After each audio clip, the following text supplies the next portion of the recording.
Gaspésie.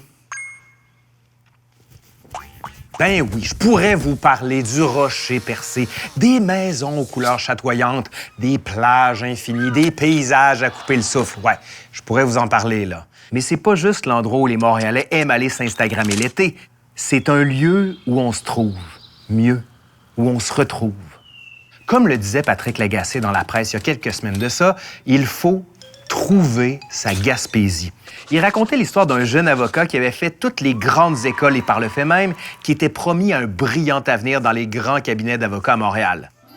Dans un party de Noël, un avocat un peu plus vieux l'accote puis lui dit « Crisse ton camp, embarque pas dans cette vie-là. J'ai embarqué dans cette vie-là, j'haïs ça, je suis malheureux. » Grâce à une connexion Internet haute vitesse, ben oui, faut bien Instagram, Snapchat, Twitter, Facebook, Pinterest, le jeune avocat, il continue de travailler par la magie des Internets.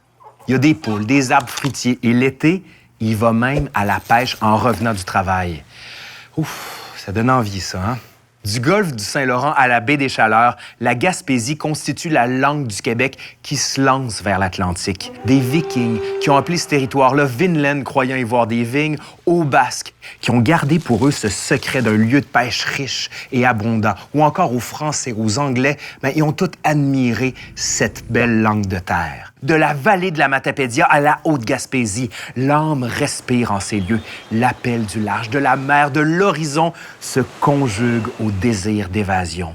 Du parc Forion au mont Chic-Choc, nos rocheuses à nous au Québec, là, avec plus de 25 sommets de plus de 1000 mètres chacun, on a l'impression que la Gaspésie a en ses terres un résumé des plus beaux paysages du Québec.